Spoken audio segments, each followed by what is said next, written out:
जय हिंद स्टूडेंट्स। आज हम पढ़ेंगे केमिस्ट्री टॉपिक्स। केमिस्ट्री टॉपिक्स में पढ़ेंगे आज ऊष्माक्षेपी और ऊष्माशोषी अपक्रिया। ऊष्माक्षेपी और ऊष्माशोषी अपक्रिया यह क्लास टेंथ का केमिस्ट्री का फर्स्ट लेसन है। इसमें से ये टॉपिक पढ़ेंगे। ओके, ये टॉपिक पढ़ेंगे ऊष्माक्षेपी अपक्रिया। ऊष्माक्षेपी अपक्रिया में देखो, यहाँ पे एग्जाम्पल के साथ पढ़ेंगे। ओके, एग्जाम्पल के साथ और उसके समझते चलेंगे और उदाहरण सहित पढ़ेंगे। ओके, यहाँ देखो, पहले पढ़ेंगे ऊष्माक्षेपी अपक्रिया। ऊष्माक्षेपी की अपक्रिया का होगा वह अपक्रिया जिसमें ऊष्मा उत्सर्जित होती है। ऊर्जा का रूप है ऊष्मा उत्सर्जित होता है। जैसे में मान लो कोई भी अपक्रिया में ए है, कोई बी है, कोई यौगिक मिलता है, कोई तीसरा प्रोडक्ट बनाता है, तो तीसरा प्रोडक्ट बनाने के बाद प्लस में ऊर्जा देगा। क्या देगा? ऊर्जा देगा। तो ऊर्जा का एक रूप है ऊष्मा। क्या है? ऊष्मा को प्लस डेल्टा एच से दिखाते हैं। कुछ ऊष्मा प्राप्त होगा कैलोरी में। किसमें? कैलोरी में। ओके, कैलोरी में प्राप्त होगा। आगे बढ़ते हैं।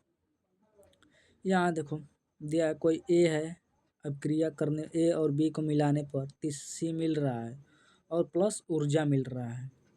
ओके, उदाहरण में देखो, उदाहरण में बोल रहा है दहन में देखो, मेथेन का ऑक्सीजन के साथ जलकर CO2 और पानी बनाना। यहाँ पे देखो, ये मेथेन है, और ऑक्सीजन के साथ जलता है। जलने के बाद बनाता है CO2 से कार्बन डाइऑक्साइड बोलते हो, और पानी बनाता है। इसके साथ साथ प्लस में ऊर्जा भी देता है। क्या देता है? ऊर्जा देता है। ओके, ऊर्जा देता है। ये कौन सा है अपक्रिया? ऊष्माक्षेपी अपक्रिया है। ओके, दूसरा उदाहरण देखो, जंग लगना चाहे लोहे में होगा, किसी भी लोहे में जंग लगना। यहाँ पे देखो, लोहे का ऑक्सीजन और नमी से अपक्रिया कर Fe2O3 बनाना, जंग लगना। ओके, यहाँ पे क्या होगा, जो भी आयरन है इसमें ऑक्सीजन की उपस्थिति या नमी में अपक्रिया करके जंग बनाएगा और ऊर्जा देगा। ओके, अब रोजमर्रा की जिंदगी में देखो, एक श्वसन है। तीसरा उदाहरण में श्वसन, जो आप सब सांस लेते हो, इसमें क्या होगा, कोशिकाओं में ग्लूकोज का टूटना और ऊर्जा मुक्त करना। आप सब बायो में पढ़ते हैं ना, कोशिकाओं में पहुंचता है ऑक्सीजन श्वसन के थ्रू फिल्टर होकर। ओके, पहुंचता है कोशिकाओं में। ओके, ऊर्जा मुक्त होता है। इसकी विशेषता देखो, इसकी क्या विशेषता है ऊष्माक्षेपी की? ये विशेषता देखो, यह अपक्रिया के दौरान तापमान बढ़ता है। इस अपक्रिया के दौरान ऊष्माक्षेपी अपक्रिया में क्या होगा, ताप बढ़ेगा और ग्राफ उत्पादों की ऊर्जा अभिकारकों से कम होती है। ओके, अब यहाँ पे देखो अधिकांश संयोजन अभिक्रिया हमारे फर्स्ट टॉपिक है, सर्च करना। ओके, संयोजन अभिक्रिया by Shravan Yadav, Shravan sir लिखना या एसएन सर लिखना, सर्च करेंगे तो मिल जाएगा। ओके, ये हम लोग पढ़ चुके हैं संयोजन अभिक्रिया, शुरुआत इसी से स्टार्ट किए थे। ओके, यहाँ पे देखो संयोजन अभिक्रिया में क्या बोल रहा है, ऊष्माक्षेपी होती है। अधिकांश संयोजन अभिक्रिया ऊष्माक्षेपी होती है, मतलब ऊर्जा देती है, ऊष्मा देती है। अब ऊष्माशोषी अभिक्रिया किसे बोलते हैं, जो ऊर्जा लेगी, जिसे ऊर्जा देने पर वह अभिक्रिया पूर्ण रूप से टूटेगी या पूर्ण रूप से बनेगी, उसको क्या बोलेंगे, ऊष्माशोषी अभिक्रिया। जो ऊष्मा को सोखता है, ओके, जो ऊष्मा को सोखता है उसे बोलेंगे। ओके, यहाँ पे देखो ऊष्मा के बारे में, ऊष्माशोषी अभिक्रिया वे अभिक्रिया जिनमें ऊर्जा यानी ऊष्मा या प्रकाश या विद्युत अवशोषित करता है ऊष्मा अवशोषित करता है। उसके बाद लिखना ऊष्माशोषी अभिक्रिया कहलाती है।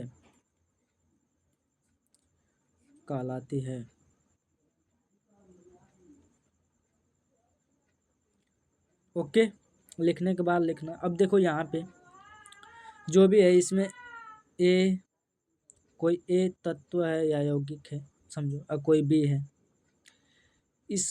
ये अभिक्रिया नहीं कर रहा है, इसको बाहर से फोर्स करना पड़ रहा है। किसके द्वारा, ऊर्जा के द्वारा, ऊर्जा दिया जा रहा है। ऊर्जा देने के साथ साथ अब चाहे वो प्रकाश भी हो सकता है, प्रकाश हो सकता है, ऊष्मा हो सकता है या विद्युत हो सकता है। ये तीनों देने के बाद कोई उत्पाद बनाता है, मतलब अभिक्रिया स्टार्ट होती है तो उत्पाद बनता है सी। ओके, ये बनने ऐसे नहीं बन रहा है, ऊष्माक्षेपी में बन रहा था तो क्या होगा, ऊर्जा दे रहा था, इसमें ऊर्जा ले रहा है। ओके, ये बात ध्यान देने की बात है। यहाँ पे देखो उदाहरण में पहला आ गया प्रकाश संश्लेषण। आप सब बायो में पढ़े होंगे या पढ़ोगे, प्रकाश संश्लेषण। ओके, प्रकाश संश्लेषण में देखो यह क्या होगा, पौधों सूर्य के प्रकाश की ऊर्जा लेकर CO2 और H2O से ग्लूकोज बनाते हैं। अब उसमें क्या होगा, उपस्थिति में CO2 हो चाहिए, कार्बन डाइऑक्साइड चाहिए, फिर जल चाहिए, फिर क्या चाहिए, प्रकाश चाहिए। तब का किसमें टूटेगा, ग्लूकोज में, उसके बाद ऑक्सीजन में, ग्लूकोज में और ऑक्सीजन में टूटेगा। ओके, अब दूसरा उदाहरण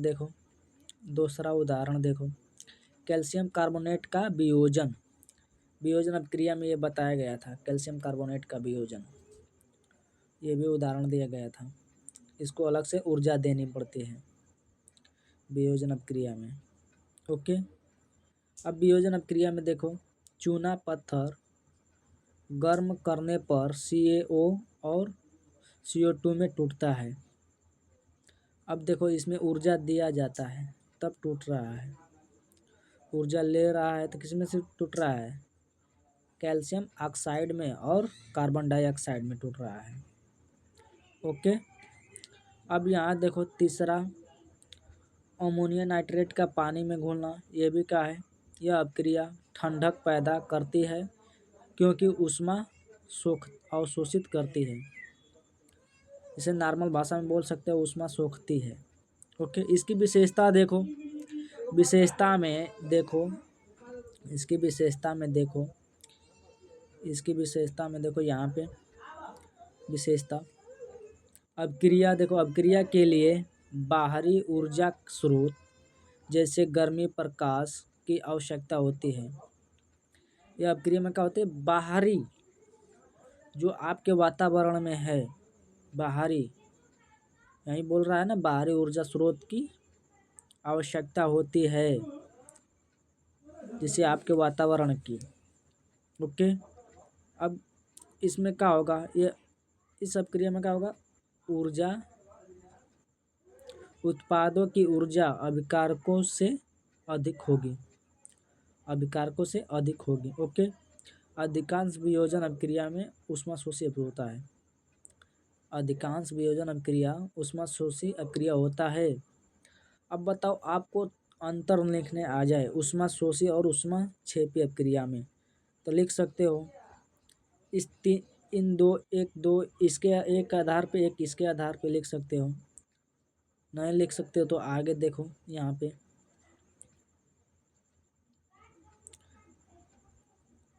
देखो, यहाँ पे देखो तुलना किया जा रहा है। ओके, अब तुलना किया जाएगा किस पैमाने के आधार पर, तब तो कोई ना कोई पैमाना तो लेना पड़ेगा। टेम्परेचर के आधार पर नापोगे कि ऊर्जा के आधार पर नापोगे कि तापमान के, ऊर्जा ग्राफ के, उदाहरण के, किसके सापेक्ष आप इसको तुलना करेंगे। तो ऊष्माक्षेपी अभिक्रिया और ऊष्माशोषी अभिक्रिया, तो इसमें क्या होगा, इसमें ऊर्जा मुक्त होती है, ऊर्जा मुक्त होती है मतलब ऊर्जा मिलता है, प्लस में डेल्टा एच लिख दे रहे हैं। और इसमें ऊष्मा देना पड़ता है, इसलिए माइनस में डेल्टा एच लिख दे रहे हैं।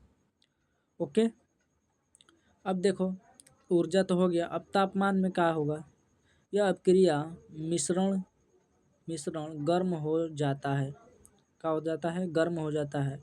इसमें क्या हो जा रहा है, ठंडा हो जा रहा है, मतलब सेम उल्टा विपरीत प्रवृत्ति लिखना है। अब देखो उत्पादों की ऊर्जा कम होती है, किसमें, इसमें उत्पादों की ऊर्जा कम होती है, मतलब ए प्लस बी मिलकर बनाती है और सी बनाती है और प्लस में ऊर्जा देती है, यानी ऊष्मा देती है, डेल्टा एच लिख दे रहे हैं। ओके, अब बताओ डेल्टा एच दे रही है तो डेल्टा एच तो निकल गया, अब सी के क्या होगा, इसकी तुलना में क्या होगा, ये इसकी ऊर्जा कम होगी, समझ रहे हो बात को। अब यहाँ पे देखो इसमें अधिक होगा क्योंकि इसको बाहर से दिया जा रहा है। अब ए बी में बाहर से प्लस करके ऊर्जा दिया जा रहा है, तो इसमें कोई सी प्रोडक्ट बन रहा है, तो अब सी वाला प्रोडक्ट क्या होगा, ये तीनों ऊर्जा के बराबर होगा ना। ओके, अब यहाँ पे देखो उदाहरण में निकला जलना और श्वसन, इसमें क्या होगा, प्रकाश संश्लेषण, बल्ब का पिघलना। ओके, अंतर लिख सकते हो। अब यहाँ पे देखो रोजमर्रा के उदाहरण, मतलब रोज आप देखते हैं, तो यहाँ पे देखो पहला ऊष्माक्षेपी में देखो मोमबत्ती का जलना, हाथ गर्म करने वाले पैड, और ऊष्माशोषी बर्फ का पिघलना और खाना पकाने के लिए गैस की ऊष्मा और ऊष्मा का उपयोग। ओके, अब यहाँ पे देखो कुछ तथ्य है, लिख लेना। और जो ऊर्जा निकलते है उसको नेगेटिव से दिखाते हैं, जो ऊर्जा निकलती है, जो ऊर्जा ली जाती है उसे पॉजिटिव से दिखाया जाएगा। ओके, ये बात समझने की है। अब टॉपिक को यहीं समाप्त करते हैं। आप सब लाइक शेयर एंड सब्सक्राइब जरूर करें चैनल को, और प्यारा से कमेंट करें कि हाँ आपकी वीडियो हेल्पफुल है या नहीं है, किस टॉपिक पे आपको वीडियो चाहिए, जिस भी टॉपिक पर चाहिए,